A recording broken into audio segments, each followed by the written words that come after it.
बिस्मिल्लाहिर्रहमानिर्रहीम। अब हम कोवेलेंट बॉन्ड की टाइप्स को पढ़ेंगे। कॉन्सेप्ट काफ़ी सिंपल है इसका। Double covalent bond, single covalent bond, triple covalent bond. Single, double और ट्रिपल इसकी 3 किस्में हैं। ठीक है। वैसे है बिल्कुल सीधी सीधी बात, इतनी सीधी है कि क्या बताऊं। अगर एक इलेक्ट्रॉन शेयर हो तो सिंगल, अगर दो दो इलेक्ट्रॉन शेयर हो तो डबल, और अगर तीन तीन इलेक्ट्रॉन शेयर हो तो ट्रिपल कोवेलेंट बॉन्ड बनता है।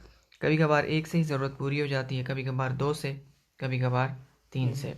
इसकी एक एक मिसाल देखेंगे तो आपको बात समझ में आ जाएगी और बिल्कुल क्लियर हो जाएगी। अब types of covalent bond. As described above, the covalent bond is formed by mutual sharing of electrons between two atoms. Two electrons that pair up to form chemical bond are called bond pair electrons. Depending upon the number of bond pairs, covalent bond is classified into following three types. तो अगर bond pair कहते हैं वो electrons को जो bond में शिरकत करते हैं उनको बॉन्ड पेयर कहते हैं। जो शिरकत नहीं करते वो बॉन्ड पेयर नहीं होते। When one electron is contributed by each bonded atom, one bond pair is formed and it forms a single covalent bond. While drawing the structure of such molecule, अब इसकी यहाँ पे बनावट दिखाई गई है। अगर दोनों एटम एक एक इलेक्ट्रॉन शेयर करें तो एक बॉन्ड पेयर बनता है। ठीक, इसने एक शेयर किया, इसने भी एक शेयर किया। ये एक देखें, ये एक बॉन्ड पेयर आपके सामने बन गया और हाइड्रोजन के बीच ये सिंगल कोवेलेंट बॉन्ड बन गया। हम कोवेलेंट बॉन्ड को एक लकीर से शो करते हैं दो एलिमेंट्स के बीच में। इसी तरह का बॉन्ड क्लोरीन के दरमियान भी बनता है। ठीक, Cl और Cl। क्लोरीन को जब कोई और ना मिले आयनिक बॉन्ड बनाने के लिए तो क्लोरीन क्लोरीन आपस में मिलके एक एक इलेक्ट्रॉन शेयर करके कोवेलेंट बॉन्ड बना लेते हैं। तो इस तरह क्लोरीन Cl2 कहलाता है। अगर आप एक बलून में भरें तो आपको सिंगल सिंगल क्लोरीन नहीं मिलेंगे बल्कि डबल डबल मॉलिक्यूलर फॉर्म में मिलेगा, इसलिए हम उसका फॉर्मूला Cl2 लिखते हैं। इसी तरह हाइड्रोजन का आप बलून भरोगे तो आपको H2 मिलेगा उसमें, मतलब हाइड्रोजन हाइड्रोजन सिंगल बॉन्ड होगा उसमें, कोवेलेंट बॉन्ड की शक्ल में होगा, एटॉमिक फॉर्म में नहीं होगा। ओके, हम आगे बढ़ते हैं। सिंगल कोवेलेंट बॉन्ड की ये मिसाल क्लोरीन की है, ये आप देख सकते हैं। ठीक, ये सिंगल कोवेलेंट बॉन्ड है, इसलिए इसको सिंगल लाइन से शो किया गया और Cl2 की शक्ल में आप इसको लिख सकते हैं।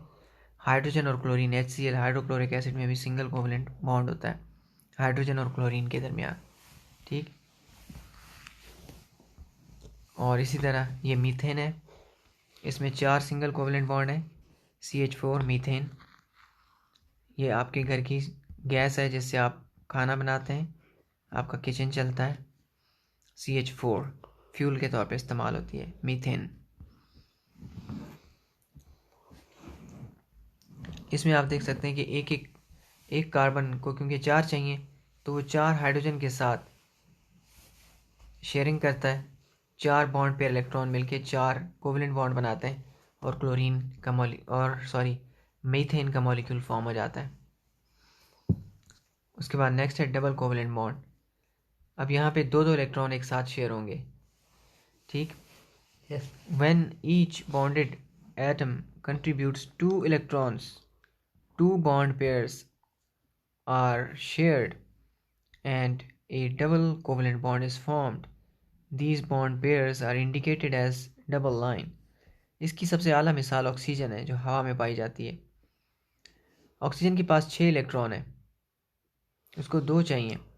एक दूसरा ऑक्सीजन आएगा, वो 2 शेयर करने के लिए तैयार है।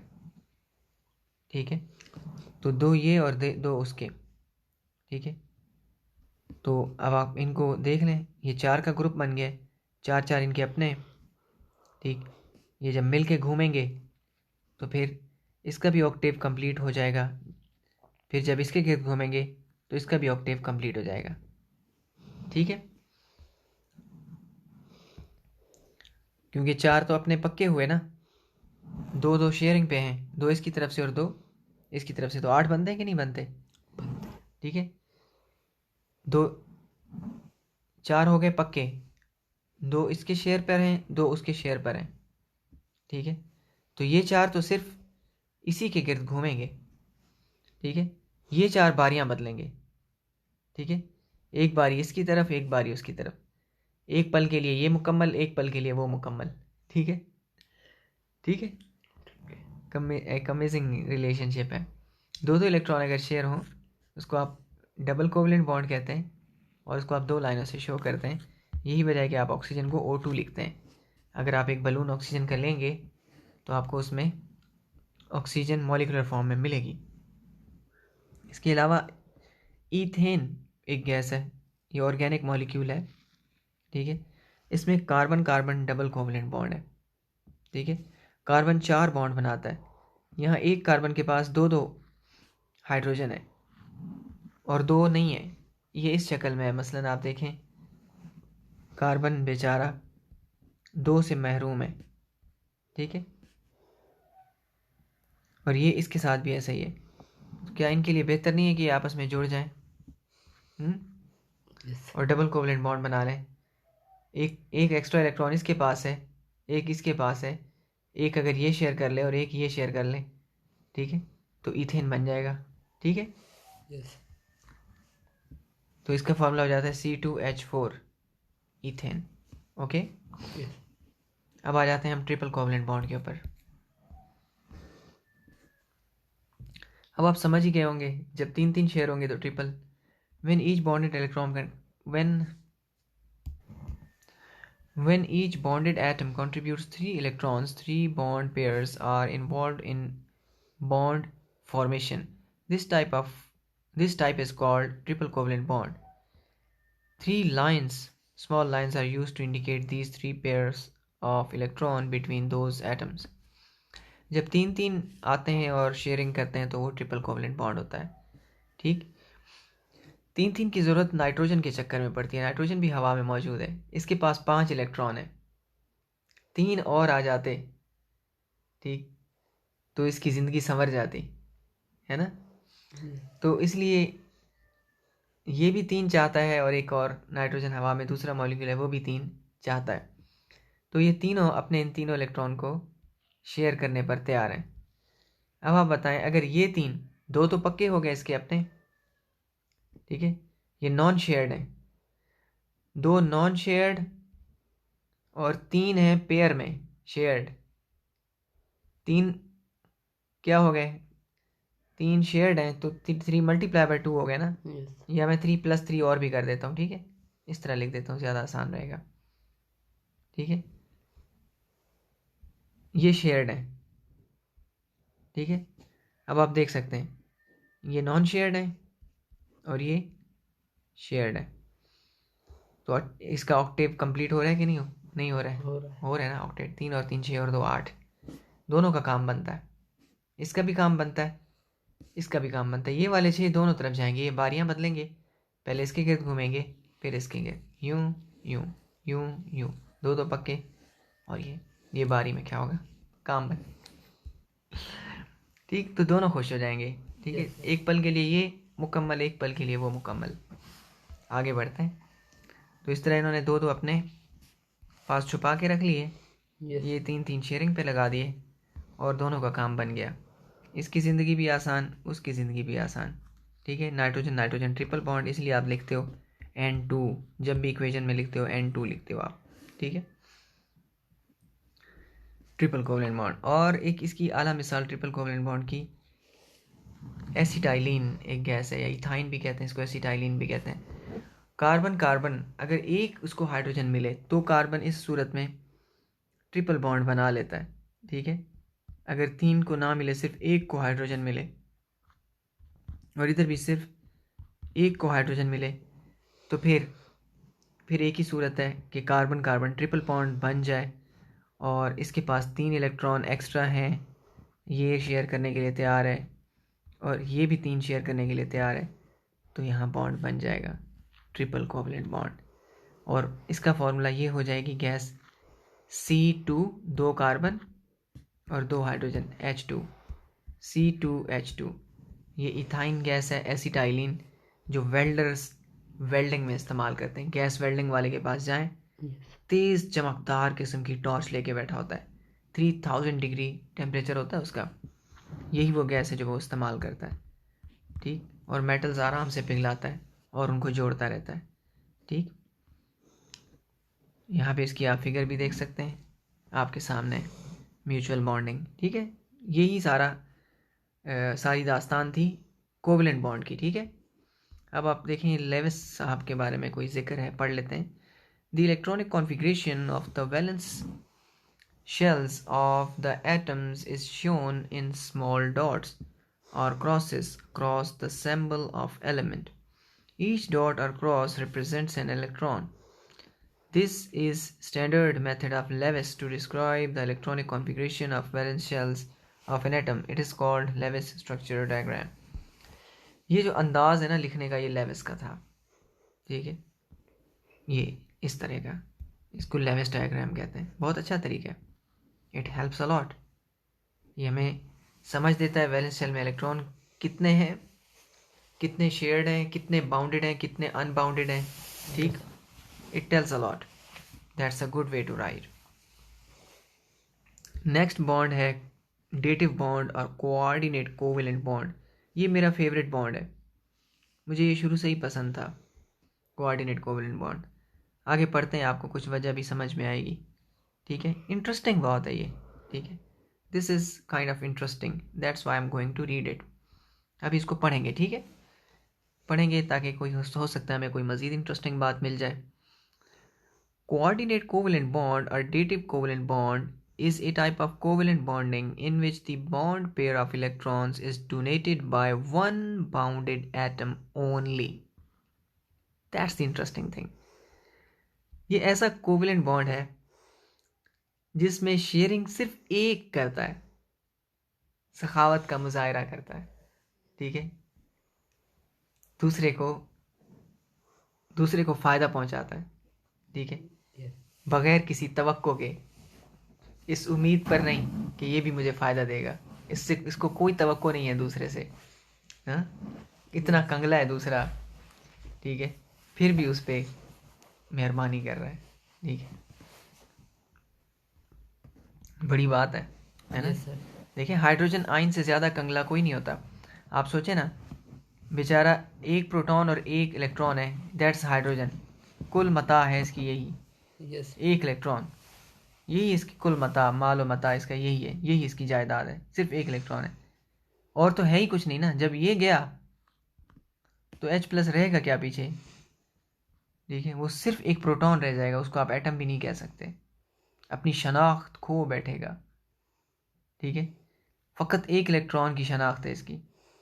तो जब इतना बेचारा मिस्कीन आयन आएगा इसके पास, तो अमोनिया क्या करेगा, वन साइडेड शेयरिंग करेगा, उसकी तरफ से कुछ भी नहीं है, वो बेचारा कोई कुछ नहीं लेके आया, ठीक है। तो कोऑर्डिनेट कोवेलेंट बॉन्ड में क्या होगा, वन साइडेड शेयरिंग होगी, दोनों के दोनों एक ही शेयर करेगा, और ये जब शेयर करेगा तो बन जाएगा अमोनियम। इसकी मिसाल मैंने आपको पहले भी दी थी, ठीक है। डोनेशन है ये, डोनेशन, डोनेट कर दिया इसने, 2 इलेक्ट्रॉन्स डोनेट कर दिया इसको, ओके, अमोनियम बन जाएगा। फिर ओवरऑल प्लस चार्ज पूरे अमोनिया पे आ जाता है, ठीक है। पूरे अमोनिया पे जब अमोनियम बनता है तो ओवरऑल एक प्लस चार्ज आ जाता है इसके ऊपर, ओके, अमोनियम आयन की वजह से। अब हम आगे बढ़ते हैं, इसकी एक और मिसाल भी है, इसको भी हम स्टडी करते हैं, ओके।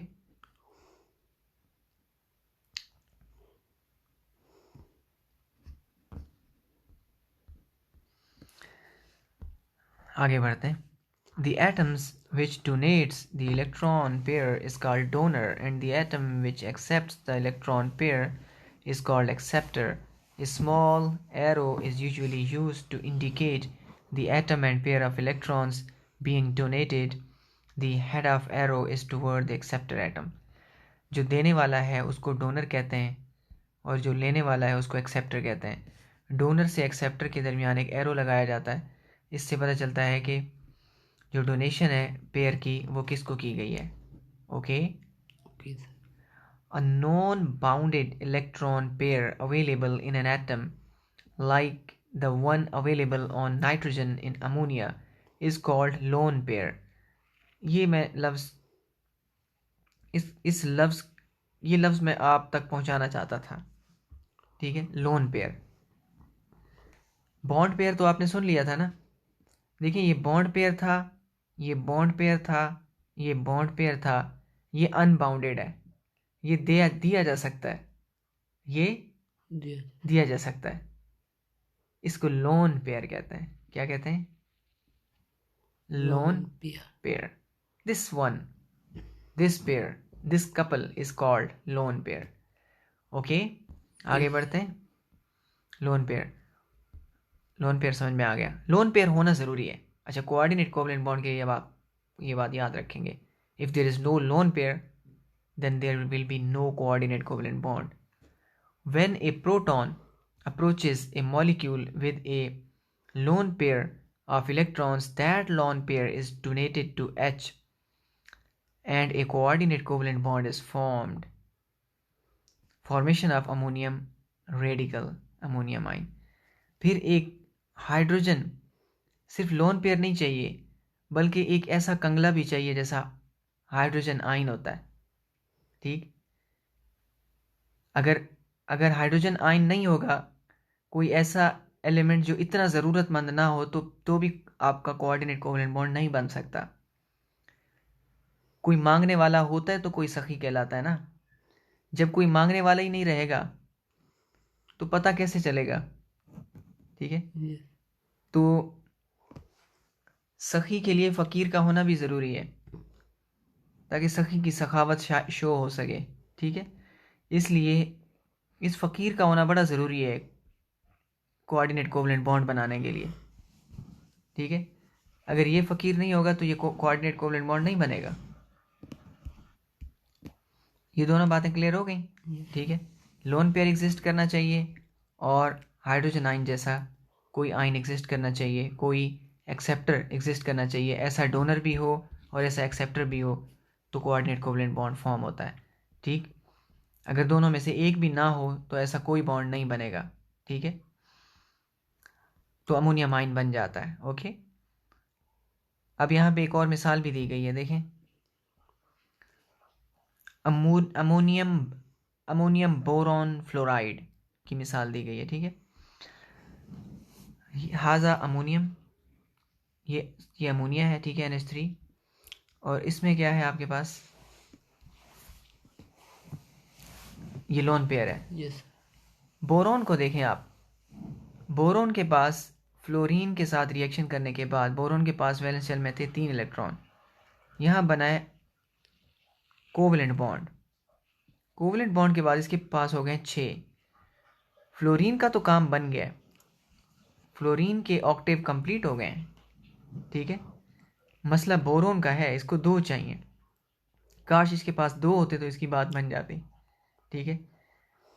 तो अब ऐसा बोरोन जो है ना, वो एक काफ़ी ज़्यादा ज़रूरत की हालत में, काफ़ी शदीद ज़रूरत की हालत में, ठीक। तो ये अमोनिया के पास जाएगा तो ये लोन पेयर इसके साथ शेयर करेगा और यहाँ पे बन जाएगा अमोनियम बोरॉन फ्लोराइड, ओके। ये डोनेशन गई इसको, इसका काम बन गया, okay.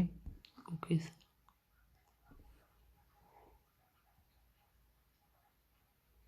Boron trifluoride,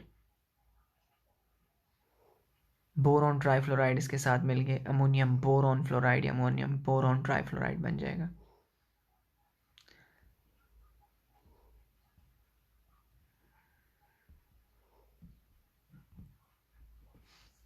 polar and non polar covalent bond, covalent bond, अच्छा यहाँ तक आके हमारी ये किस्में हो गई। अभी मेटेलिक बॉन्ड रहता है, लेकिन कोवलेंट बॉन्ड की आपने 3 किस्में वो पढ़ी हैं, ठीक है। कोवलेंट बॉन्ड के बारे में, कोवैलेंट बॉन्ड की आपने पढ़ा है, इसकी 3 किस्में पढ़ी हैं, ठीक है। सिंगल, डबल और ट्रिपल, ठीक है। सिंगल, डबल और ट्रिपल कोवलेंट बॉन्ड। अब एक और किस्म आप पढ़ेंगे। अच्छा, ये सारे के सारे ना, ये तीनों एक ही कैटेगरी में आते हैं। इनको हम कहते हैं नॉन पोलर। ये कोवलेंट बॉन्ड की नॉन पोलर किस्म है जो एक ही किस्म के एटमों के बीच में बनते हैं। एक उसका पोलर कोवलेंट बॉन्ड भी होता है, ठीक है, पोलर। कोवेलेंट, ठीक है।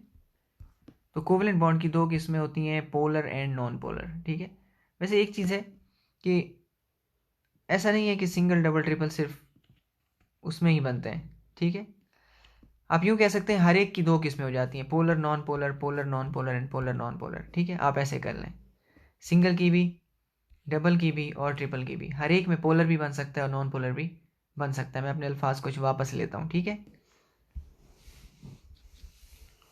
इस उम्मीद पर कि आप नाराज़ नहीं होंगे, ठीक है। इसको मिटा देते हैं, तो दूसरी ब्रांच भी उसी के नीचे ही बना देते हैं, ठीक है। अब क्यों आप सोचेंगे कि सर ऐसा क्यों है, क्यों दोनों बन सकते हैं हर एक के, इसकी रीज़न आप बड़ी सीधी सादी सी रीज़न है, ठीक है, पोलर और नॉन पोलर के पीछे।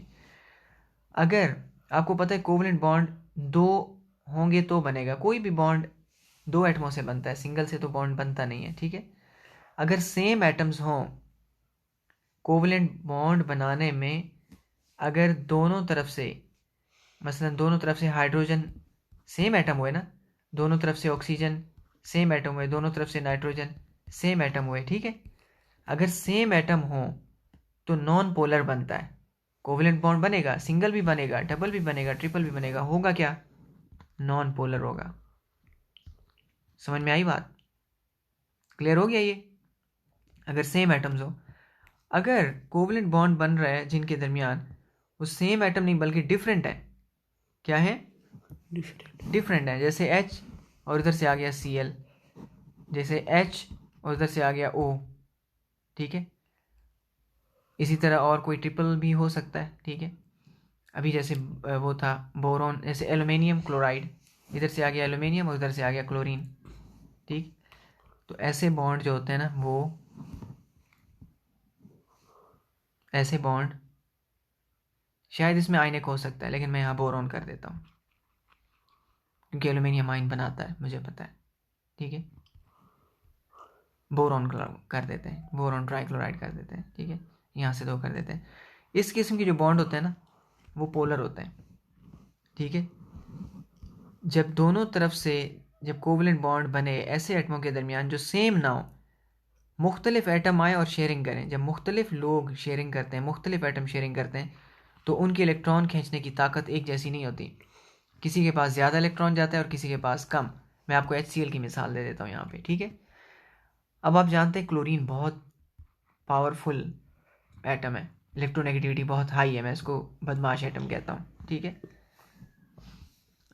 अब क्लोरीन अगर हाइड्रोजन के साथ मिलेगा, हाइड्रोजन की इलेक्ट्रोनेगेटिविटी तो उतनी नहीं है, अब दोनों शेयरिंग करने जा रहे हैं, दोनों मुश्तरका एक कारोबार करने जा रहे हैं, बताएं असर किसका ज़्यादा होगा, हाइड्रोजन का उस पर ज़्यादा इन्फ्लुएंस होगा या क्लोरीन पे, क्लोरीन का असर ज़्यादा होगा, ठीक है। जो शेयर्ड पेयर है वो क्लोरीन एक तो साइज़ में भी बड़ा है और पावर भी ज़्यादा है, तो ज़्यादा देर तक क्लोरीन के पास इलेक्ट्रॉन रहेंगे, इसलिए क्लोरीन ज़्यादा देर तक नेगेटिव रहेगा, ठीक है। फुल नेगेटिव तो नहीं बन रहा है, आयनिक तो नहीं है, इलेक्ट्रॉन ट्रांसफ़र तो नहीं हो गया मुकम्मल, लेकिन ज़्यादा देर रहने की वजह से ये ज़्यादा देर नेगेटिव रहेगा और ये ज़्यादा देर पॉजिटिव रहेगा, इसके पास कम देर के लिए इलेक्ट्रॉन मिलेगा। बात समझ में आई आपको? यस। तो इसको इसको कहते हैं सिग्मा, आधा, आधा वो है पार्शियल, इसका मतलब पार्शियली नेगेटिव, अधूरा नेगेटिव, और ये अधूरा पॉजिटिव है, ठीक है। इस किस्म का जो बॉन्ड होता है ये है तो कोवलेंट लेकिन थोड़ा थोड़ा आयनिक असर रखता है, इसको पोलर कोवलेंट बॉन्ड कहते हैं, ठीक है, polar covalent bond.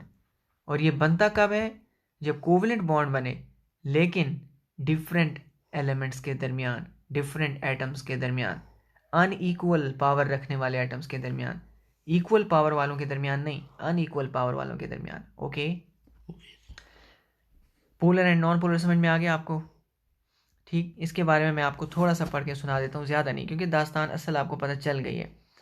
If A covalent bond is form between two similar atoms, homoatoms, the shared pair of electron is attached by both of atoms equally, दोनों के पास बराबर जाता है, such type of bond is called non-polar।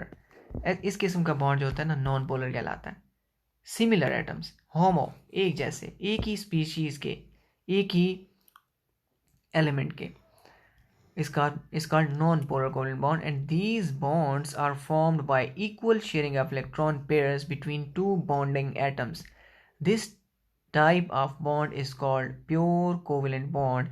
For example, bond formation of H2 and Cl2, ये pure covalent होता है।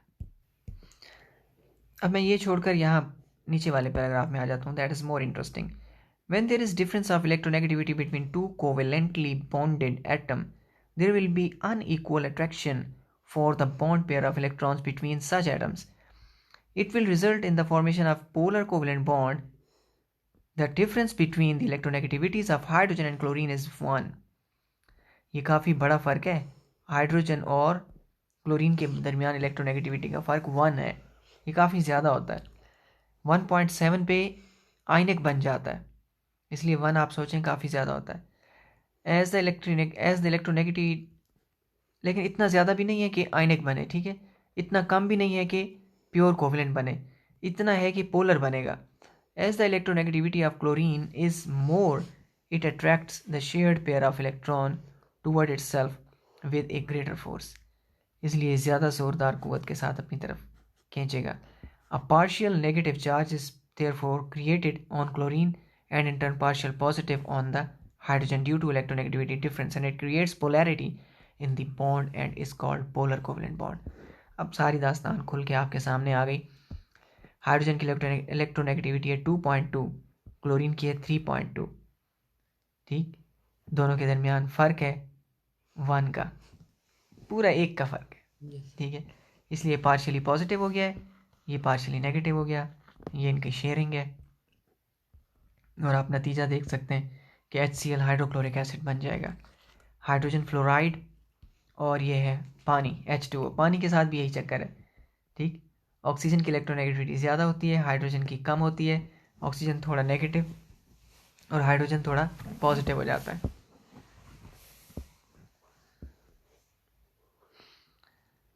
If the difference of electronegativities between two element is more than 1.7, the bond between them will be predominantly ionic bond, and if it is less than 1.7, the bond between two atoms will be predominantly covalent.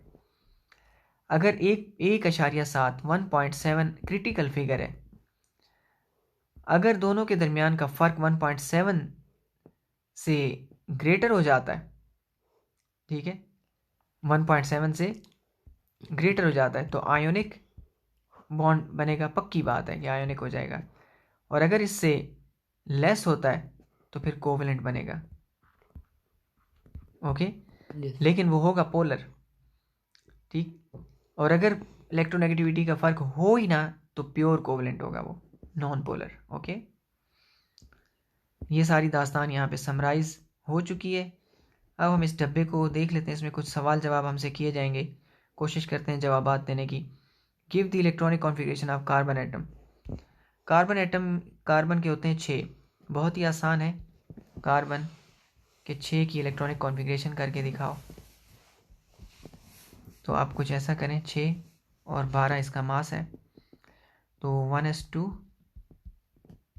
2s2 4 हो गए, और 2p2 6 पूरे हो गए, 2p6 नहीं, sorry 6 नहीं, इतने तो है ही नहीं उसके पास, 2 और 2 4, और फिर सिर्फ 2 बाकी बचे, वो पी में 2 आएंगे, इसका मतलब पी में 4 कम है, इसका मतलब कार्बन को और कितने चाहिए, 2 और चाहिए होंगे, ओके, क्लियर हो गया।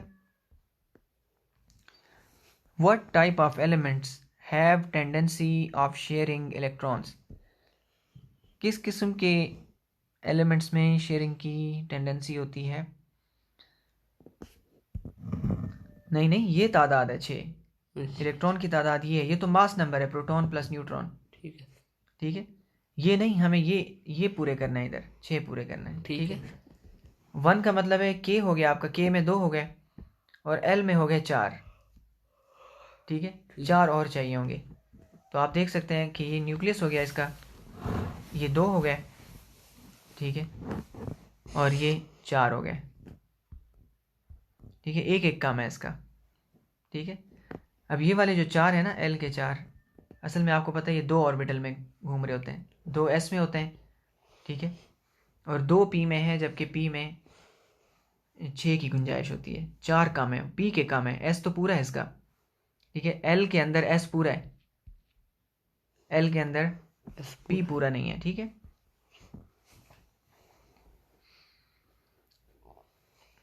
किस किस्म के कहा जा रहा है, किस किस्म के जो एलिमेंट हैं उनमें टेंडेंसी होती है इलेक्ट्रॉन शेयरिंग की। इलेक्ट्रॉन शेयरिंग की टेंडेंसी किस किस्म में होती है। अब शेयरिंग की अगर आप बात करें तो कोऑर्डिनेट कोवलेंट बॉन्ड में देखें आप, अमोनियम शेयरिंग कर रहा है, ठीक है।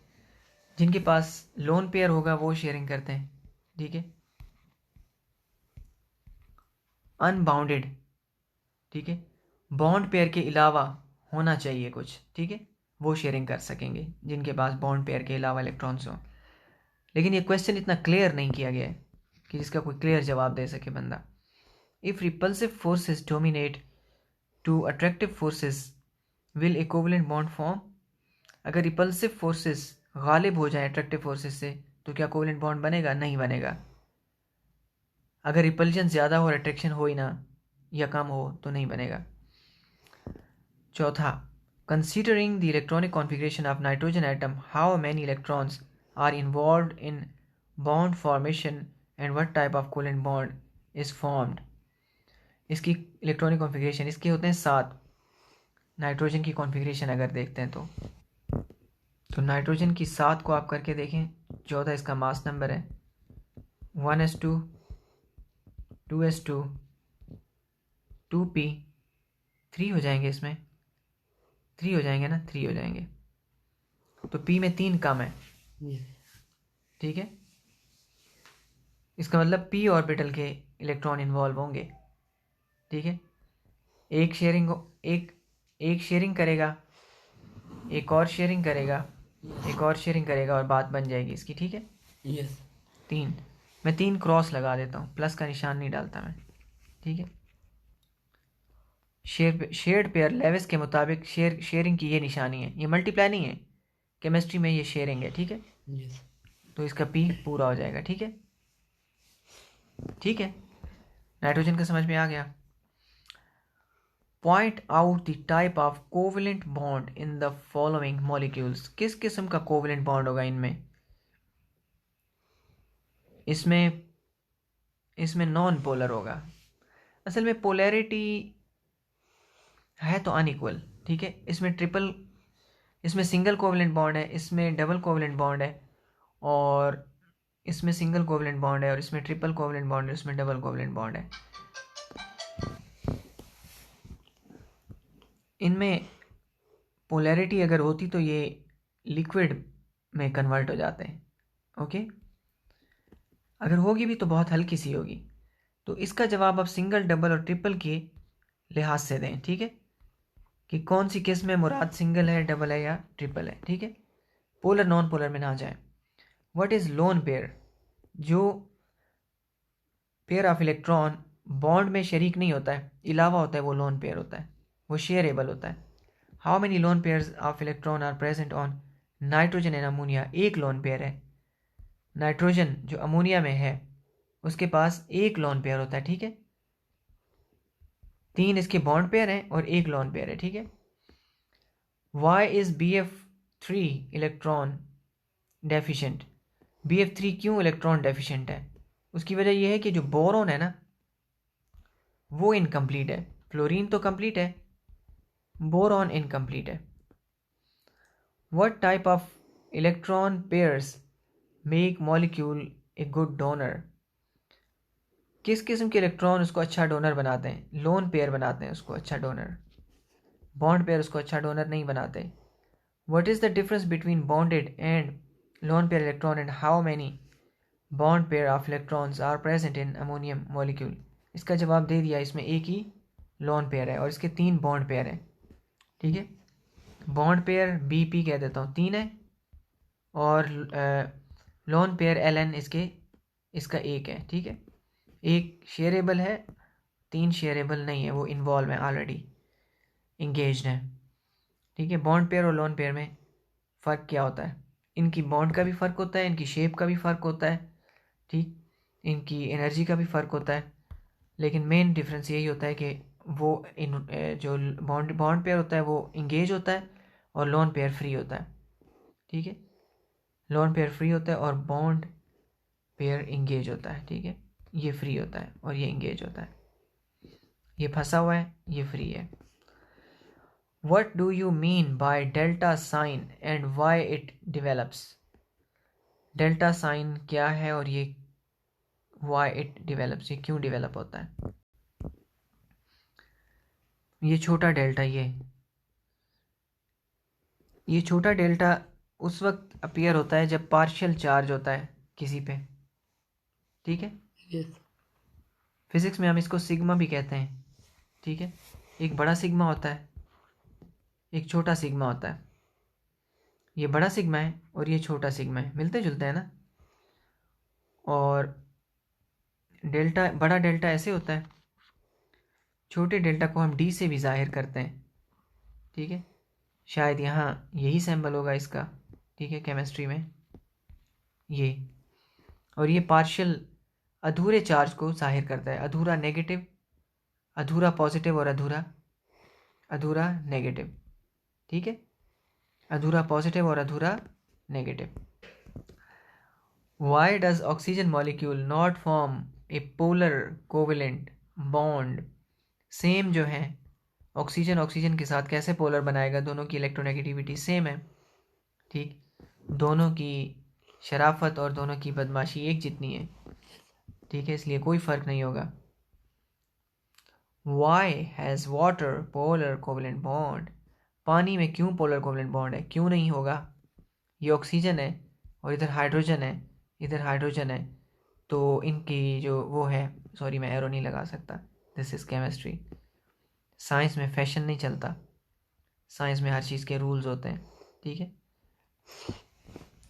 तो इनके दरमियान जो बॉन्ड बनेगा वो non polar, sorry polar covalent bond होगा। उसकी वजह यह है कि हाइड्रोजन हाइड्रोजन पार्शियली पॉजिटिव हो जाएगा क्योंकि इसकी इलेक्ट्रोनेगेटिविटी कम है।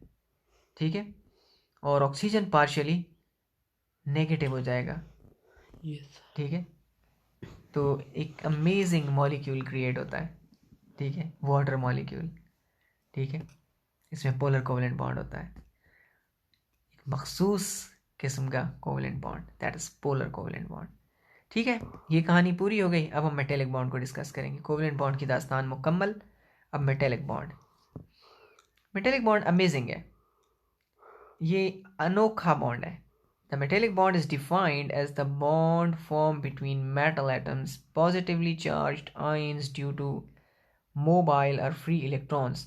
Different properties shown by metal as high melting points, good conductions, heat, electricity, hard, heavy in nature suggest existence of different type of chemical bond between atoms of metal.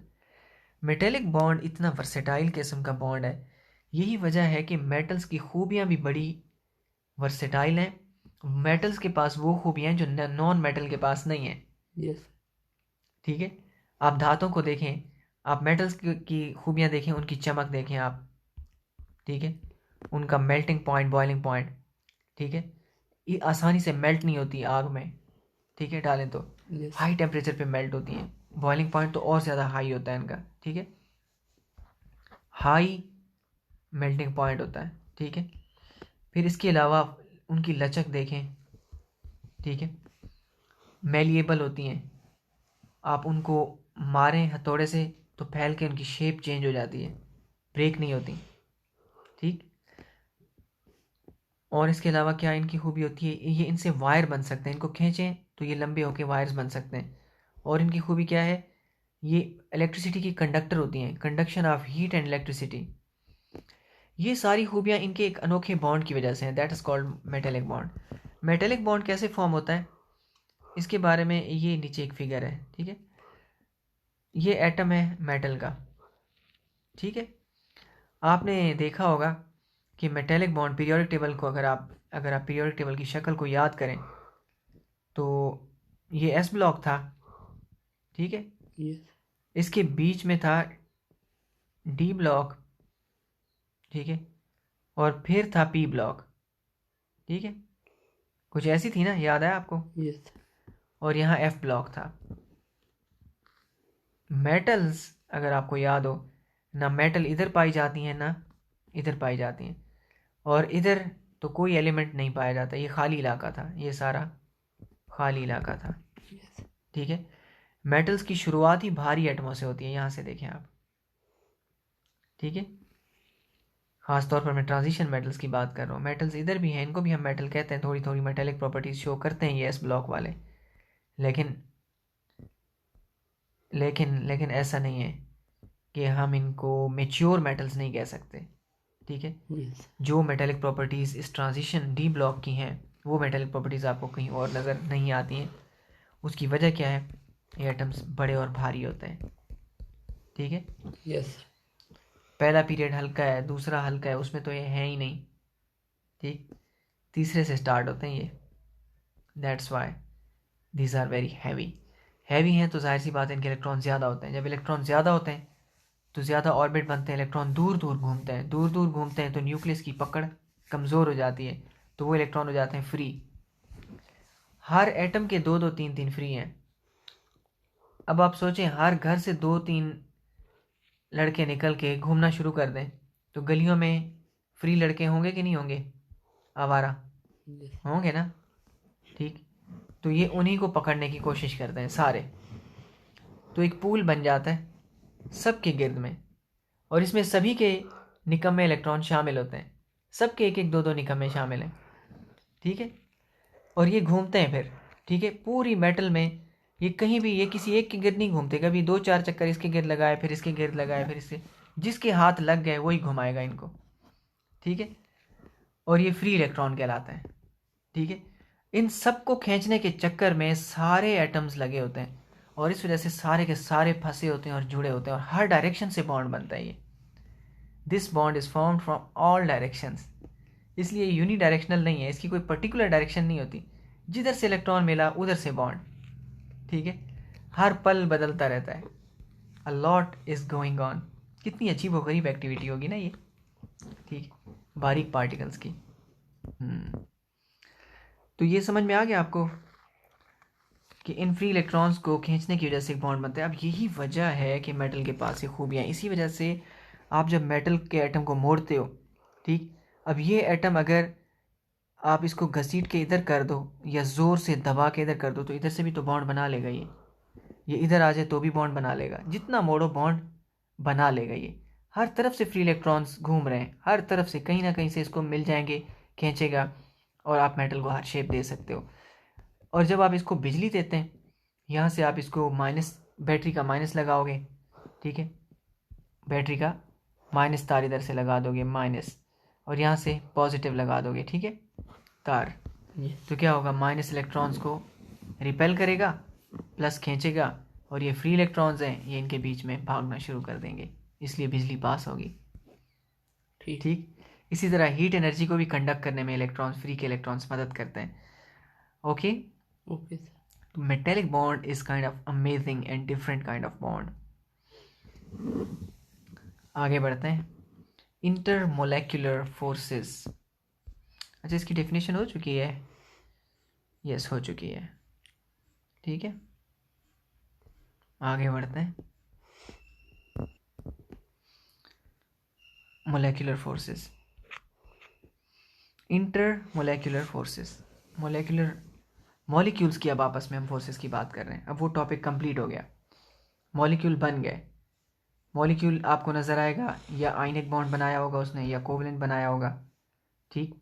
Covalent में polar, non polar, ठीक, single double triple में से कोई होगा, या coordinate covalent bond बनाएगा, या metallic. ठीक है, मॉलिक्यूल बन गया। अब आगे बढ़ो। अब जब मॉलिक्यूल बन जाते हैं तो क्या मॉलिक्यूल मॉलिक्यूल को खींच सकता है? क्या मॉलिक्यूल मॉलिक्यूल से जुड़ते हैं? बिल्कुल जुड़ते हैं। आपने डीएनए को नहीं देखा, कितने न्यूक्लियोटाइड होते हैं आपस में जुड़ जाते हैं। प्रोटीन्स को देखा है आपने, एंजाइम्स को के बारे में पढ़ा है, राइबोसोम्स के बारे में आपने पढ़ा है, आरएनए वगैरह। ठीक, मॉलिक्यूल मॉलिक्यूल से जुड़ते हैं, बिल्कुल जुड़ते हैं। वो मॉलिक्यूल जो आपस में जुड़ते हैं, यकीनन उनके बीच में कोई फोर्स होती होगी। ठीक है, तो मॉलिक्यूल्स की आपस में फोर्सेस को हम इंटरमोलेक्युलर फोर्सेस कहते हैं। मॉलिक्यूल्स की आपस में फोर्सेस को हम इंटरमोलेक्युलर फोर्सेस कहते हैं.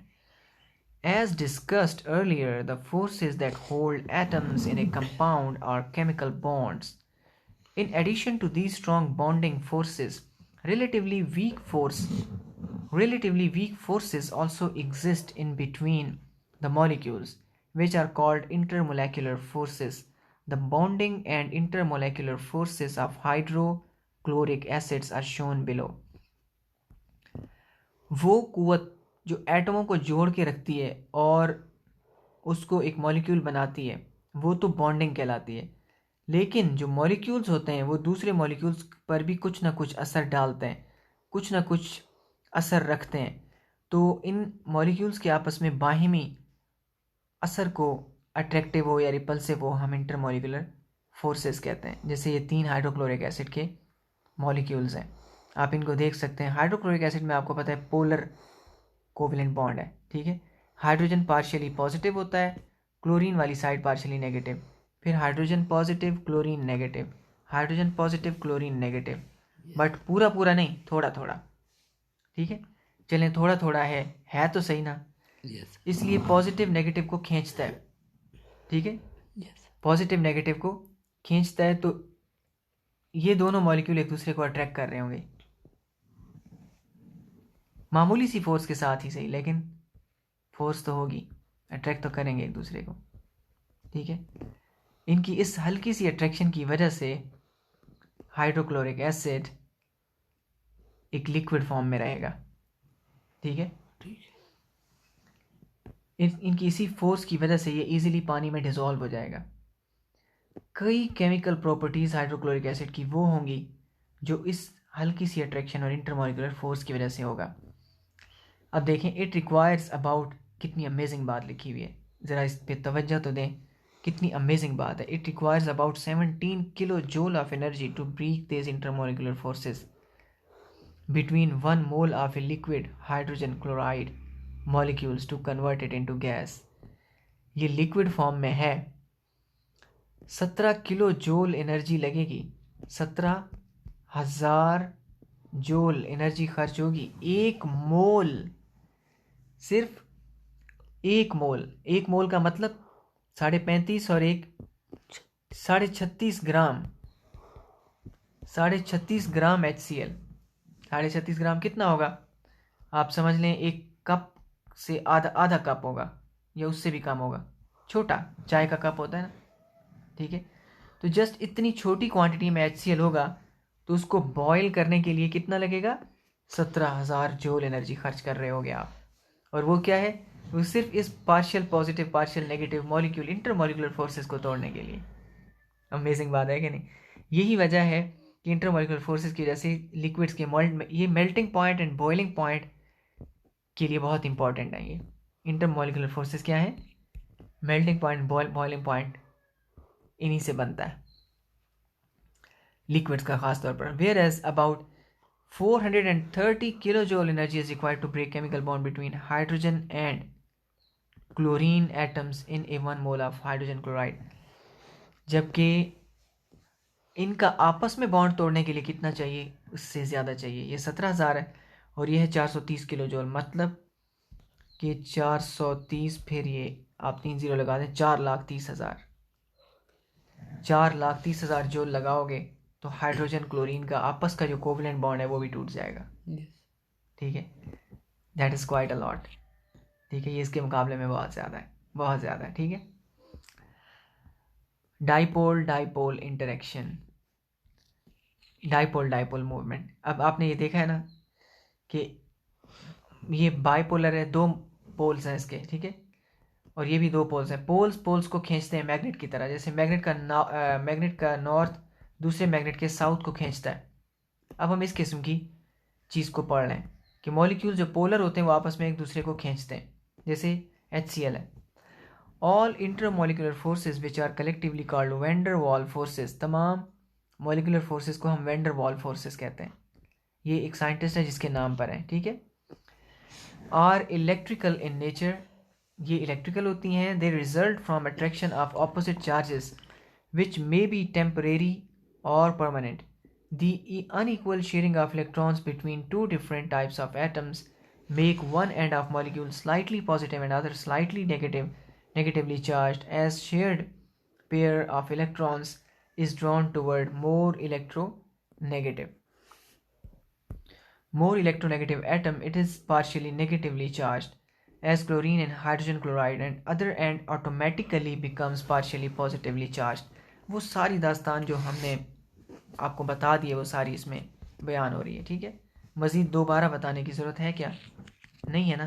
ये पार्शली पॉजिटिव हो जाता है, ये पार्शली नेगेटिव, क्योंकि इसकी इलेक्ट्रोनेगेटिविटी ज़्यादा है, इसकी कम है, और इसलिए ये क्या करते हैं, एक दूसरे को खींचने लगते हैं।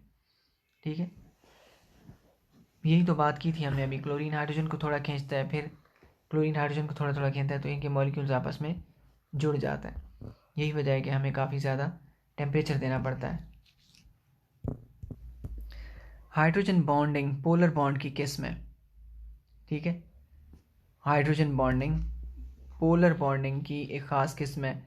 हाइड्रोजन बॉन्ड हाइड्रोजन का पोलर बॉन्ड कहलाता है। जब हाइड्रोजन किसी के साथ पोलर कोवलेंट बॉन्ड बनाती है तो हाइड्रोजन पे स्लाइटली पॉजिटिव चार्ज आ जाता है। हाइड्रोजन पे हमेशा स्लाइटली पॉजिटिव आता है। ठीक है, तो उस वक्त जो कुछ होता है, फिर उनके मॉलिक्यूल्स के बीच में जो अट्रैक्शन होती है, हाइड्रोजन के एटम्स पे स्लाइटली पॉजिटिव चार्ज होने की वजह से उसको हम, फिर जो अट्रैक्शन पैदा होती है दूसरों के साथ, उसको हम हाइड्रोजन बॉन्डिंग कहते हैं। ये देखें, हाइड्रोजन बॉन्ड। इसकी अब हम दास्तान पढ़ लेते हैं कि हाइड्रोजन बेचारा स्लाइटली पॉजिटिव, हमेशा स्लाइटली पॉजिटिव होता है। ये हमेशा, मतलब कुछ केसेस हैं जिनमें नेगेटिव भी हो सकता है, जब इससे कम इलेक्ट्रोनेगेटिविटी वाला एलिमेंट इसके साथ मिलेगा, जैसे सोडियम वगैरह। ठीक है, सोडियम हाइड्राइड। उसके अलावा अदर केसेस में तो ये स्लाइटली पॉजिटिव होता है हमेशा।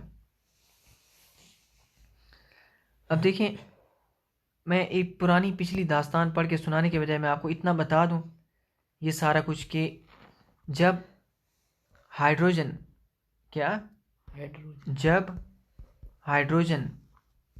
किसी बदमाश मतलब हाई इलेक्ट्रोनेगेटिविटी वाले, ठीक है, हाई ई एन हो गया, हाँ, हाई ई एन, ठीक है, हाई ई एन एटम से मिलेगा, हाई ई एन एटम से मिलकर पोलर कोवेलेंट बॉन्ड बनाएगा। ठीक है, yes sir. Polar covalent bond बनाएगा तो क्या होगा, तो देखें। ठीक है, तो हाइड्रोजन पे आएगा तो क्या होगा, अब आप देखें। The covalent bond between hydrogen atom and the other atom becomes polar enough, तो पोलर हो जाएगा, क्योंकि हाइड्रोजन कमज़ोर है और दूसरा स्ट्रॉन्ग है। The partial positive charge on hydrogen atom and A partial negative charge on the other atom, तो हाइड्रोजन पे हमेशा पार्शियल पॉजिटिव आएगा और दूसरे पे क्या होगा, हमेशा पार्शियल नेगेटिव आएगा। The small size and high partial positive charge on the hydrogen atom enables it to attract highly electronegative NO and F atoms of the other molecules। तो हाइड्रोजन का साइज भी छोटा है और हाइड्रोजन स्लाइटली पॉजिटिव भी हो जाता है, इसलिए हाइड्रोजन फिर दूसरों को खींचता है जिनके पास इलेक्ट्रॉन होता है। हाइड्रोजन दूसरों को खींचने लगता है इलेक्ट्रॉन की खातिर।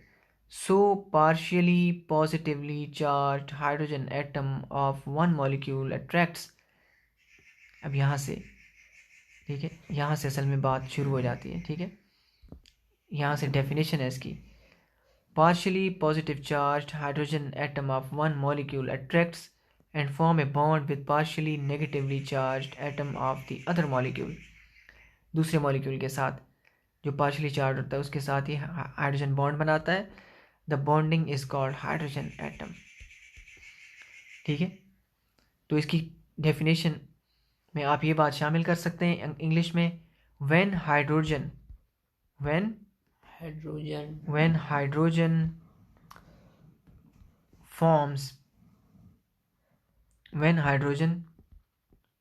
forms covalent bond with other highly electronegative atom, ठीक है, फिर उसके आगे आप ये लिख दें, ठीक है। Partially charged hydrogen atom, hydrogen becomes slightly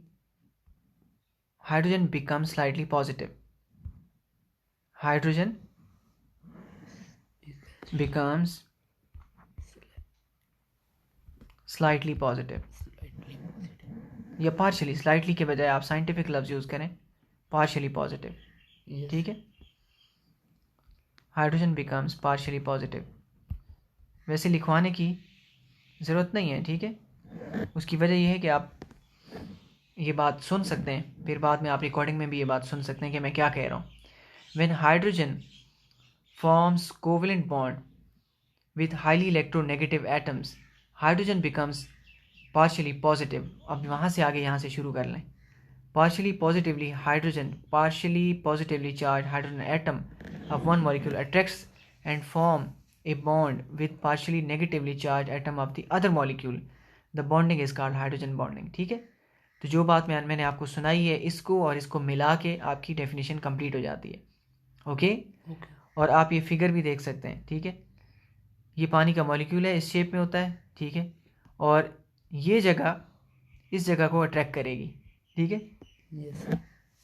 इस तरह का अजीब किस्म का इसकी एक शेप बनता है, और बर्फ़ भी ऐसे ही बनती है, ठीक है। जब इनकी एनर्जी कम हो जाती है तो ये मॉलिक्यूल्स जुड़ जाते हैं, एक दूसरे में पैक हो जाते हैं, दैट इज़ कॉल्ड बर्फ़, ठीक है। ऐसे, ठीक है, पता नहीं कितने आते होंगे और कैसी कैसी शेप्स बनती होंगी इसमें, ठीक है। हम क्या बता सकते हैं इस बारे में, ठीक है। आई डोंट नो कि किसी ने बर्फ़ को इलेक्ट्रॉन माइक्रोस्कोप में स्टडी किया होगा या नहीं, क्योंकि बर्फ़ पे जैसे इलेक्ट्रॉन पड़ेंगे वो तो उसी वक्त मेल्ट हो जाएगी और बर्फ़ नहीं रहेगी, ठीक। शायद बर्फ़ की स्टडी करना इतना आसान नहीं होगा माइक्रोस्कोप्स के नीचे। Hydrogen bonding effect the physical properties of molecule. यही वजह है कि पानी का जो बॉइलिंग पॉइंट है ना वो 100 डिग्री है। पानी आसानी से नहीं बॉयल होता, इस हाइड्रोजन बॉन्डिंग की वजह से 100 डिग्री पे जाके ये बॉयल होगा। इस खास बॉन्ड को हम हाइड्रोजन बॉन्डिंग कहते हैं। और हाइड्रोजन जहाँ और किसी में पाया जाता है वहाँ भी ऐसा ही है। 100 degree centigrade is higher than of alcohol 78। Petrol को देखें कितनी जल्दी उड़ता है, ठीक। अल्कोहल जल्दी उड़ जाता है, हाइड्रोजन बॉन्डिंग ऑफ वाटर की वजह से 100 डिग्री से ये इससे ऊपर भी जा सकता है। The important phenomena of floating ice cover water is because of hydrogen bonding. Density of ice is 0.917 grams पर मीटर क्यूब। ये ग्राम्स पर cm क्यूब है, ठीक है। तो इसीलिए जो बर्फ़ की डेंसिटी है, बर्फ़ की पानी की डेंसिटी होती है 100 ग्राम पर, नहीं 100 नहीं, 1 ग्राम पर cm क्यूब, ठीक है। पानी की क्या है, 1 ग्राम पर cm क्यूब, और बर्फ़ की 1 से थोड़ी सी कम है, 0.9917 है, ठीक है। थोड़ा सा फ़र्क है, इसलिए बर्फ़ पानी के ऊपर तैरती है हाइड्रोजन बॉन्डिंग की वजह से। उसकी वजह से जब बर्फ़ जमती है ना तो बीच में गैप बनते हैं। अभी मैं यही असल में शो करना चाह रहा था आपको कि जब पानी के मॉलिक्यूल जुड़ेंगे ना तो बीच में गैप लाजमी आएगा। इनकी शेप ही ऐसी है, इस तरह की शेप है ना, ठीक है। इसलिए ये वाला पॉइंट, ये वाला पॉइंट और ये 3 पॉइंट है ना, तो ये वाला जो पॉइंट है ना फिर इस वाले पॉइंट के साथ जुड़ेगा, और फिर यूँ ये इस तरह जुड़ेंगे, हमेशा इस तरह जुड़ेंगे, ठीक है। तो इस वजह से इनके बीच में गैप लाजमी आएगा जब भी ऐसा होगा, ठीक है। फिर यहाँ पे ऑक्सीजन आ जाएगा और यहाँ पे हाइड्रोजन आ जाएगा, यहाँ कोई दूसरा आ जाएगा। तो इस तरह की कुछ शेप बनेगी अंदर, लेकिन जो भी बनेगी ना बीच में गैप लाजमी आएगा। इस गैप की वजह से पानी फैलता है। पानी फैलता है तो बर्फ़ हमेशा जब भी आप फ्रिज से निकालेंगे ना तो उबरी हुई जमती है। हालांकि पानी रखा था तो ऐसे था, तो तकरीबन 10% ऊपर उठ जाती है, ये इसका वॉल्यूम बढ़ जाता है 10%। यही वजह है कि 10% एक्स्ट्रा वॉल्यूम आने की वजह से इसकी डेंसिटी कम हो जाती है और इसमें एयर पॉकेट्स बन जाते हैं। ठीक है, एयर पॉकेट्स तो नहीं, मतलब थोड़ा सा वैक्यूम बन जाता है, इसमें खाली जगह बन जाती है। ठीक है, आप यूँ कह सकते हैं बर्फ़ थोड़ी थोड़ी फोम जैसी हो जाती है, होती तो हार्ड है। ठीक है, इसलिए जब हम इसको पानी में डालेंगे तो ये तैरेगी। यस। ठीक है, जितनी इतनी जगह में जितनी जितनी जगह बर्फ़ ले रही है, इतनी जगह में पानी के मॉलिक्यूल ज़्यादा होते हैं, यस। बर्फ़ के कम है। इस वजह से पानी के मॉलिक्यूल बर्फ़ को उठा सकते हैं। और जब आप पानी में बर्फ़ को डिप करेंगे तो जितना हिस्सा बाहर है आप समझ सकते हैं कि बिल्कुल उतनी जगह अंदर खाली है। ठीक है, यस। तो इसीलिए ना ये जो आइसबर्ग होते हैं ना, जो समंदरों में तैर रहे होते हैं, ठीक है, जिससे एक टाइटैनिक भी टकरा के बहुत बड़ा एक शिप था, वो डूब गया था। तो जितने नज़र आ रहे होते हैं ना बाहर, ठीक है, असल में इनका 90% पार्ट नीचे होता है। ठीक है, इनकी असल असल साइज़ इनका नीचे होता है, ऊपर बहुत थोड़े नज़र आ रहे होते हैं। यस। ठीक है, ये बर्फ़ की ये पानी की हाइड्रोजन बॉन्डिंग की वजह से। हाइड्रोजन बॉन्डिंग कितना इंपॉर्टेंट है, अगर ये ना होता तो ज़मीन पे लाइफ ही ना होती। सच में बड़े राज हैं इसके पीछे, हाइड्रोजन बॉन्ड के पीछे। आगे बढ़ते हैं, अब इन सवालों के जवाबात दे देते हैं। What type of element form metallic bond? कौन से एलिमेंट? वो एलिमेंट जो डी ब्लॉक में है, ज़्यादातर मेच्योर मेटल्स हैं वो। लेकिन अगर आप बात करें कि किस किस्म के बनाते हैं, तो साइज़ में बड़े होने चाहिए और उनके पास फ्री इलेक्ट्रॉन्स होने चाहिए, फ्री मूविंग इलेक्ट्रॉन्स, फिर वो बनाते हैं फिर मेटेलिक बॉन्ड बनेगा उनके बीच। Why is the hold of nucleus over the outermost electrons in metals is weak? उसकी वजह ये है कि मेटल्स में एटम्स के साइज बड़े होते हैं और उनमें ऑर्बिट्स होते हैं ज़्यादा। जब ऑर्बिट ज़्यादा होते हैं तो इलेक्ट्रॉन आखिरी वाले दूर हो जाते हैं, इसलिए उन पर पकड़ कम हो जाती है। जब पकड़ कम हो जाती है वो फ्री हो जाते हैं, फ्री हो जाते हैं तो वो बाहर घूमते हैं। ठीक है, औरों के भी फ्री होते हैं, फिर सारे एटम उन फ्री इलेक्ट्रॉन्स को खींचने लगते हैं। Why the electrons move freely in metals? Electron की के ऊपर न्यूक्लियस की ग्रिप कमज़ोर होने की वजह से इलेक्ट्रॉन फ्री होके घूमते हैं। Yes. Which type of electron are responsible for holding the atom together in metals? Free electrons। जवाब है फ्री इलेक्ट्रॉन्स हैं जो मेटल्स को इकट्ठे जोड़ के रखते हैं। ठीक है, Why a dipole develops in a molecule? जब दो ऐसे एटम्स आपस में कोवलेंट बॉन्ड बनाएंगे जिनकी इलेक्ट्रोनेगेटिविटी में फ़र्क है, तो फिर डाइपोल बनेगा। What do you mean by induced dipole? What do you mean by induced dipole? Induced dipole का मतलब होता है, इंड्यूस कहते हैं किसी को तरगीब देना। लफ्ज़ इंड्यूस, इंडक्शन का मतलब होता है कि आपने देखा होगा जैसे तबलीगी जमात वाले कहते हैं कि आप हमारे साथ तबलीग पे चलें।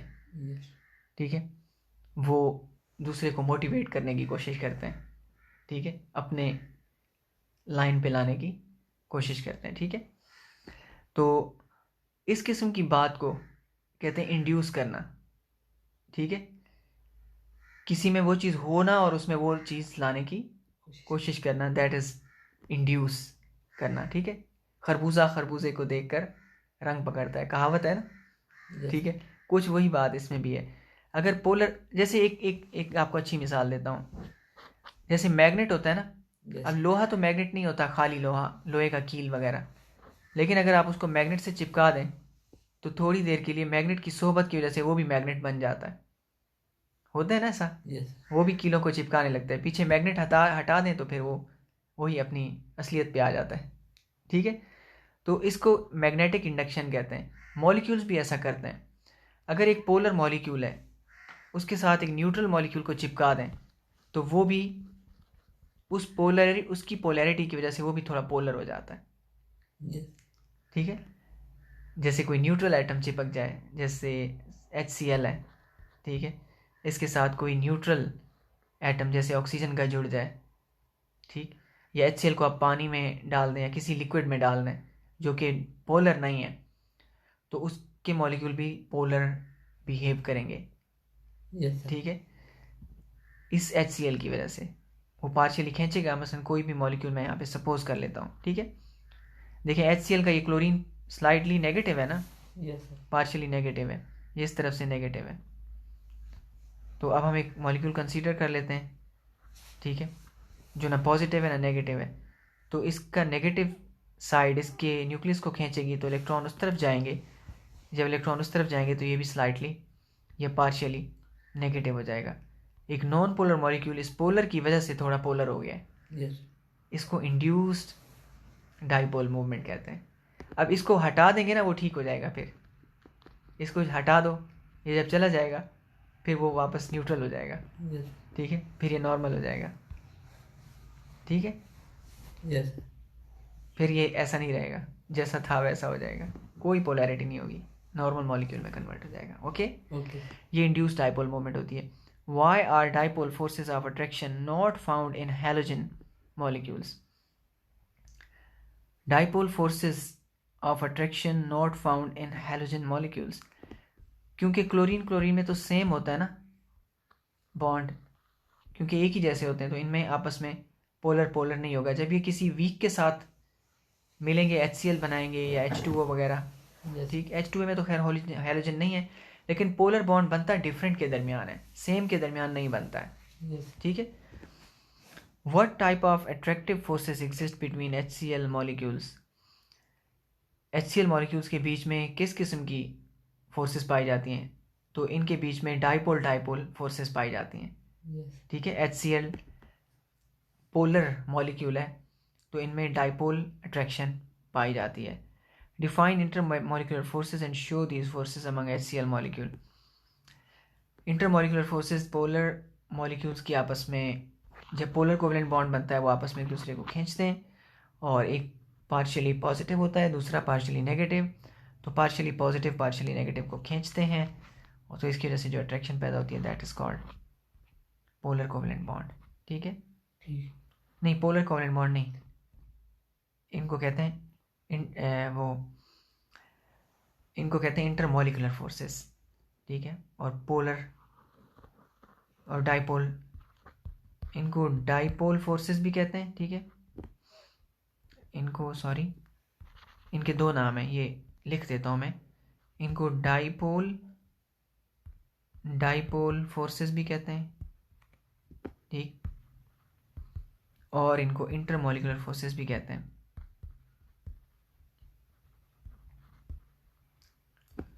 और इनको वैंडर वॉल फोर्सेस भी कहते हैं। ठीक है,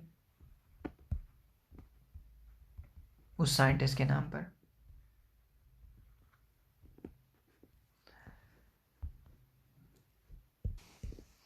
जो वैंडर वॉल फोर्सेस है ना, वो पोलर मॉलिक्यूल्स की वजह से नहीं होती। ठीक है, ये इंटरमॉलिकुलर फोर्सेस में तो आती हैं। ठीक है, इंटरमॉलिकुलर फोर्सेस में वैंडर वॉल फोर्सेस भी आती हैं, लेकिन डाइपोल फोर्सेस ज़्यादा स्ट्रॉन्ग होती हैं और वैंडर वॉल फोर्सेस काफ़ी वीक होती हैं। ठीक है, जैसे आपने देखा होगा बादल होते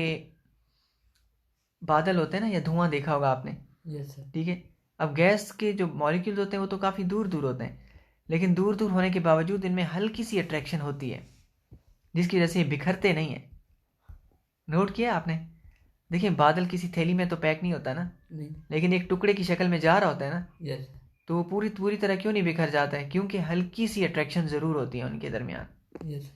ये हल्की अट्रैक्शन ना वैंडर वॉल फोर्सेस कहलाती हैं, लेकिन इतनी कमज़ोर होती हैं कि अगर कोई जहाज़ गुजरे या कोई उसको आप वो करें, डिस्टर्ब करें, तो बिखर जाते हैं, फिर हल्के हल्के फिर अट्रैक्ट होने लगते हैं। ठीक है, तो ऐसी फोर्सेस बहुत जो वीक होती हैं वो वैंडर वॉल फोर्सेस कहलाती हैं।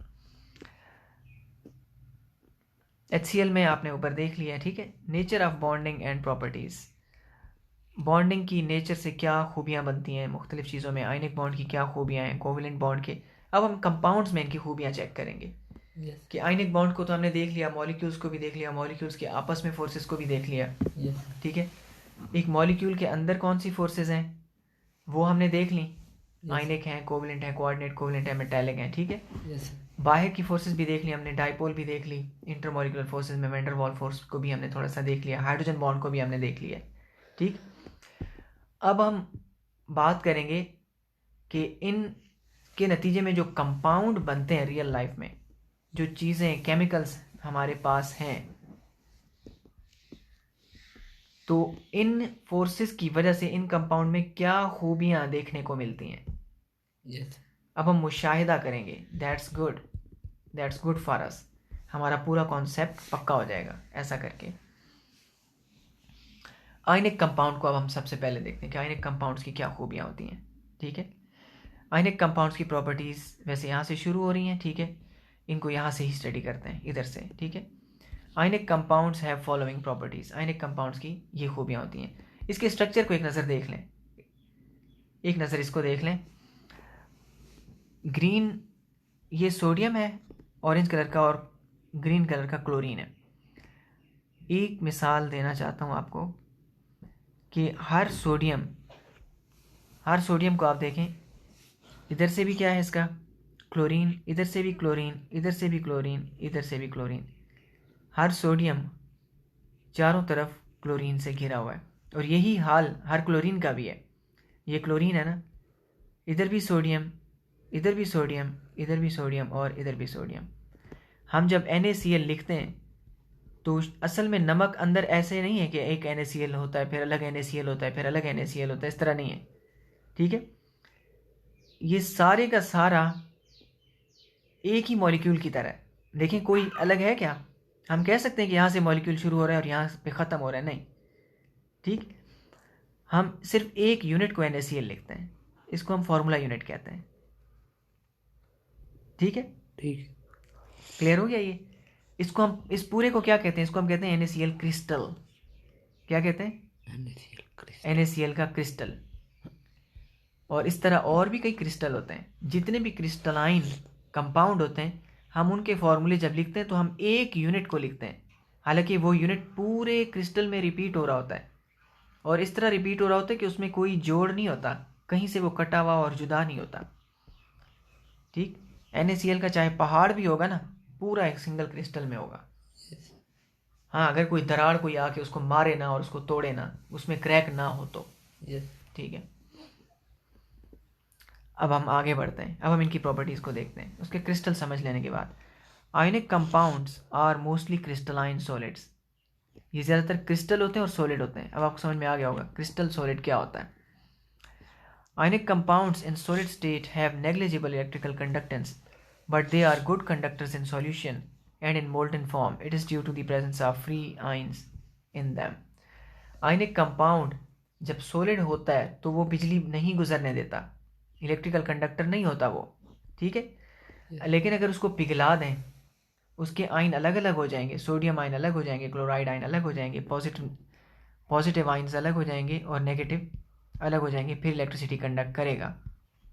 या उसको आप पानी में डाल दें तो भी सोडियम और क्लोराइड आयन अलग हो जाएंगे, तब भी वो करेगा, ठीक है। सॉल्यूशन बनाओ तो भी बिजली कंडक्ट करेगा, पिघला दो तो भी इलेक्ट्रोलाइट बन जाएगा, कंडक्ट करेगा, लेकिन सॉलिड फॉर्म में नहीं करेगा। दो प्रॉपर्टीज हो गई। तीसरी, ionic compounds have high melting and boiling point. For example, sodium chloride has melting point of 800 degree centigrade. नमक 800 डिग्री पे पिघलता है। अब आग का टेम्परेचर होता है 450 जो चूल्हे की होती है, इसलिए ये नहीं पिघलता है। आप नमक को तवे पे डालें, मक्खन को डालें, मक्खन फ़ौरन पिघल जाएगा, नमक नहीं पिघलेगा। चीनी पिघल जाएगी जल्दी, ये नहीं पिघलेगा। क्यों? चीनी कोवलेंट बॉन्ड है और नमक आयनिक बॉन्ड है, सॉरी आयनिक बॉन्ड है, ठीक है। और चीनी क्या है? कोवलेंट बॉन्ड, इसलिए चीनी जल्दी पिघल जाएगी। Boiling point and A boiling point of 1413 degree centigrade. Boiling point इसका देखिए आप, 1413 डिग्री, तकरीबन लोहे के मेल्टिंग पॉइंट के करीब है। As ionic compound are made up of positive and negative ions, they exist in strong electrostatic forces of attraction between positively and charged ions, so a great amount of energy is required to break these forces. ये इतना ज़्यादा इसलिए है क्योंकि ionic compound में ions होते हैं और आयंस के बीच में स्ट्रॉन्ग इलेक्ट्रिकल फोर्स होती है, बहुत जोर से एक दूसरे को खींचते हैं ये, इसलिए इस बॉन्ड को तोड़ने के लिए बहुत हाई एनर्जी चाहिए, इसलिए हाई टेम्परेचर चाहिए होता है। दे dissolve easily in polar solvents like water. Water has high dielectric constant and that weakens the attraction between ions. पानी पोलर है और बहुत तेज़ पोलर होता है, इसलिए पानी में हल हो जाते हैं। आयनिक कंपाउंड्स पानी में हल हो जाते हैं, पानी इनको खींचता है और ब्रेक कर देता है। ठीक है, अमेजिंग बात है कि नहीं? Yes.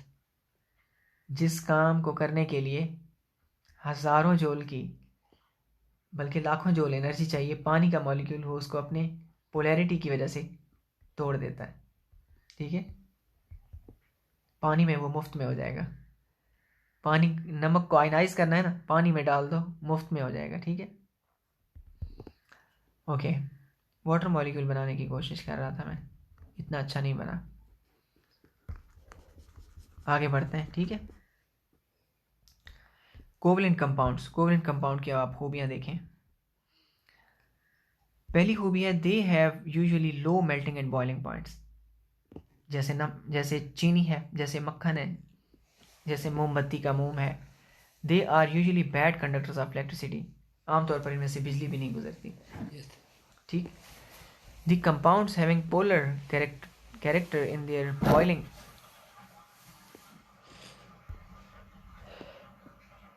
The compound having polar character in their bonding are conductor of electricity when they dissolve in polar solvents. ये बिजली कंडक्ट नहीं करते कोवलेंट कंपाउंड, जैसे चीनी वगैरह। चीनी का सॉल्यूशन भी होगा तो वो बिजली कंडक्ट नहीं करेगा। Their bonding the compound having polar character in their nature are conductor of electricity when they dissolve in polar solvent. Polar nature के जो होते हैं वो बिजली कंडक्ट करते हैं, लेकिन ये कंडक्ट नहीं करते। दे आर यूजुअली, मतलब पोलर नेचर के, जैसे HCl है तो कोवलेंट कंपाउंड लेकिन बिजली कंडक्ट करेगा। अगर पोलर नेचर का कोवलेंट कंपाउंड हो, पोलर नेचर का कोवलेंट कंपाउंड हो और पोलर नेचर के लिक्विड में इसको डिसॉल्व कर दें, जैसे पानी है, तो बिजली कंडक्ट करेगा, वरना हर कोवलेंट कंपाउंड बिजली कंडक्ट नहीं करता। ठीक है, क्लियर हो गया? कोवलेंट कंपाउंड हो, पोलर नेचर का हो, डालो पोलर लिक्विड में और हल करो तो बिजली कंडक्ट करेगा, वरना नहीं करेगा। They are usually insoluble in water but are soluble in non aqueous solution solvent. ये आम तौर पर पानी में हल नहीं होते। जैसे तेल है, कोवलेंट कंपाउंड है, जैसे घी है, जैसे मक्खन है, ग्रीस है, कोवलेंट कंपाउंड है, ये पानी में हल नहीं होते। पेट्रोल भी पानी में हल नहीं होता। ठीक, ये अपने जैसे लिक्विड्स में हल हो जाते हैं। ठीक है, जैसे पेट्रोल में कॉर्क होता है ना, स्टायरोफोम, जो दाने दाने होते हैं वाइट कलर के, दानों से बना होता है। अक्सर फ्रिज, टीवी, इलेक्ट्रॉनिक की चीज़ें लेके आए, ठीक है, तो उसमें होता है हल्का, बहुत ही हल्का होता है और धक्का लगने से बचाता है। ठीक है, स्टायरोफोम कहते हैं इसको। ठीक है, ये पेट्रोल में हल हो जाता है। इसको पेट्रोल में डालें और हिलाएं, ये अंदर गायब हो जाएगा। ठीक, अजीब बात है कि नहीं? पानी में कहाँ हल होता है ये? बिल्कुल नहीं होता है ना। Like benzene, ether, alcohol and acetone वगैरह में ये डिसॉल्व हो जाते हैं। ये सारे वो हैं मतलब कि नॉन पोलर कोवलेंट लिक्विड्स हैं ये। Large molecules with 3 dimensional bonding form covalent crystal which are very stable and hard and they have very high melting and boiling points. बड़े बड़े मॉलिक्यूल्स जिनमें कोवलेंट बॉन्ड होता है और वो कोवलेंट क्रिस्टलाइन फॉर्म में पाए जाते हैं। ठीक है, जैसे हीरा है, ठीक, जैसे रेत है, SiO2, ये कोवलेंट बॉन्ड है। अब रेत को पिघलाना आसान नहीं है। ऊपर हमने कहा है कि इनके मेल्टिंग पॉइंट, बॉइलिंग पॉइंट कम होते हैं, रेत का तो नहीं है।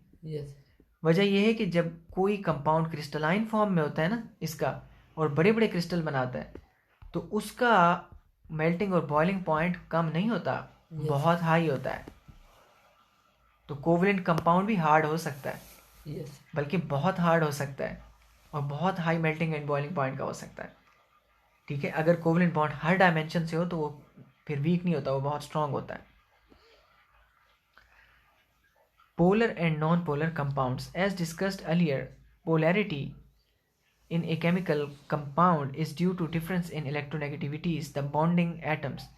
On Pauling scale, fluorine has a given an electronegativity value of 4 and the value for other elements is calculated relative to it. Chlorine को हम 4 इलेक्ट्रोनेगेटिविटी देते हैं और बाकियों को फ्लोरीन के लिहाज से हम उसको इलेक्ट्रोनेगेटिविटी देते हैं। सबसे हाई फ्लोरीन की है, फिर बाकियों को उससे कंपेयर करके तोलते हैं। इस पैराग्राफ में ये बताया गया है कि कोवलेंट कंपाउंड ही होते हैं, लेकिन दो किस्म के होते हैं ना, पोलर भी और नॉन पोलर भी। पोलर कोवलेंट भी होते हैं और नॉन पोलर भी होते हैं। ठीक है, जो पोलर कोवलेंट कंपाउंड होते हैं वो पानी में डिसॉल्व भी हो जाते हैं और बिजली कंडक्ट भी कर लेते हैं। फिर जब इलेक्ट्रोलाइट हो जाते हैं, पानी में हल होकर सॉल्यूशन बनाते हैं, वो सॉल्यूशन इलेक्ट्रोलाइट होता है, मतलब वो सॉल्यूशन बिजली को गुजरने देता है। जैसे पानी में आप HCl डाल दें, ठीक है, अब HCl है तो कोवलेंट, पानी में जाके H+ साइन और Cl- साइन बनाएगा और बिजली कंडक्ट करने लगेगा। नॉन पोलर जो होते हैं जैसे तेल वगैरह या कुकिंग ऑयल आप पानी में डालें, ना तो डिसॉल्व होगा और ना ही आयन बनाएगा और ना ही बिजली को कंडक्ट करेगा। ठीक है, तो कोवलेंट कंपाउंड की ऐसे इस तरह की खूबियां नहीं है कि कोई एक तरफ हो। ठीक है, यस सर। कोवलेंट में फिर वैरायटी आ जाती है बहुत ज़्यादा। ठीक है,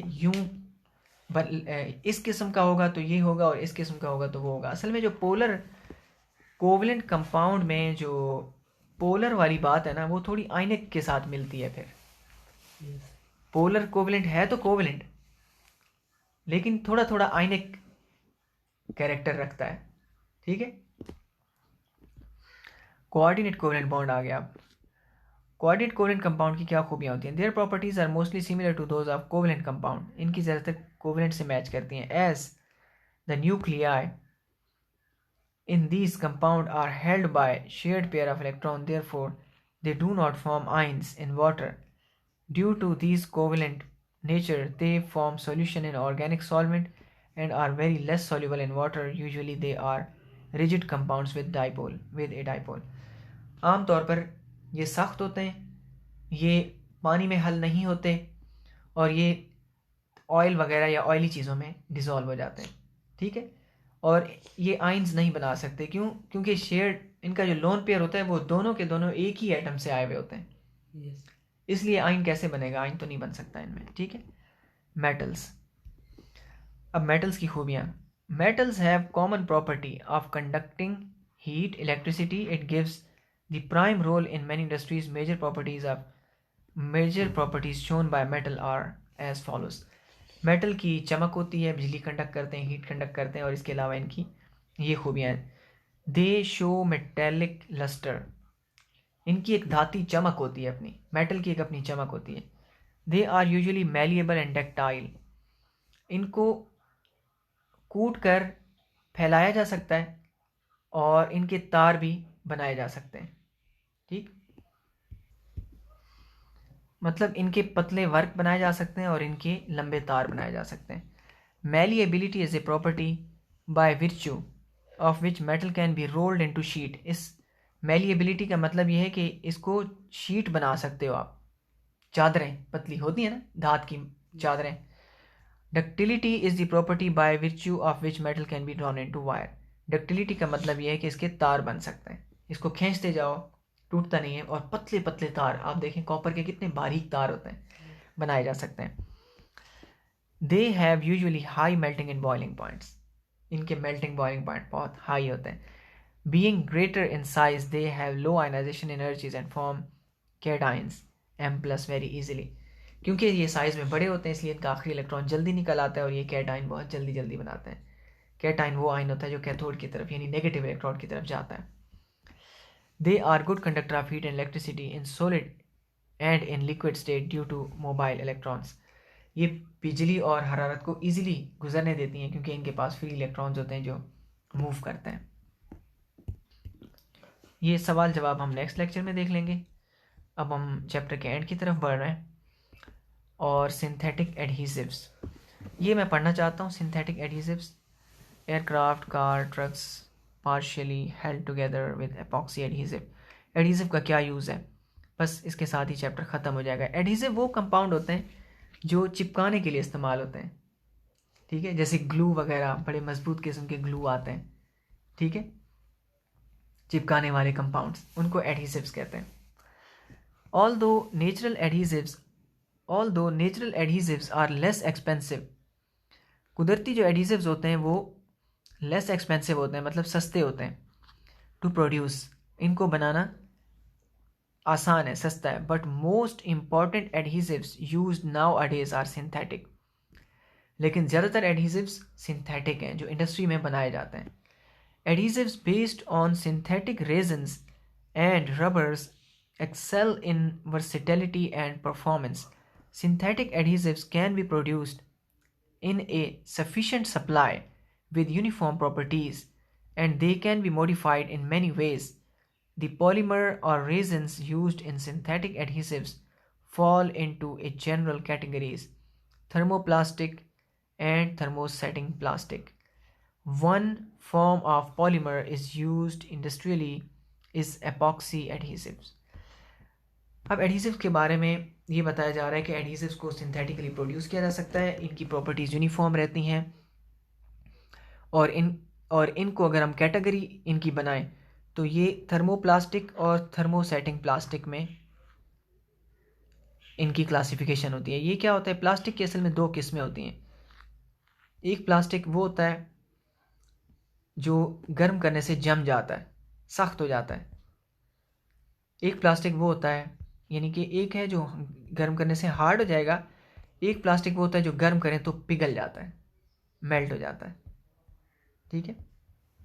yes. तो अब इनके जो एडहेसिव्स होते हैं वो या तो इस कैटेगरी में आते हैं या फिर इस कैटेगरी में आते हैं। एडहेसिव्स के इस वक्त एडहेसिव के मामले में बहुत तरक्की हो गई है। एक वक्त था कि इंसान सिर्फ पौधों या जानवरों से चिपकने वाली चीज़ें हासिल करता था और वो इतनी मजबूत नहीं होती थी, ठीक है। अब जो एडहेसिव्स आ चुके हैं और उनके साथ मिलके जो मिला के फाइबर्स को और एडहेसिव्स को मिला के जो सब्सटेंस बनाए जाते हैं, ख़ास तौर पर इनको कंपोजिट मटेरियल कहते हैं। क्या कहते हैं?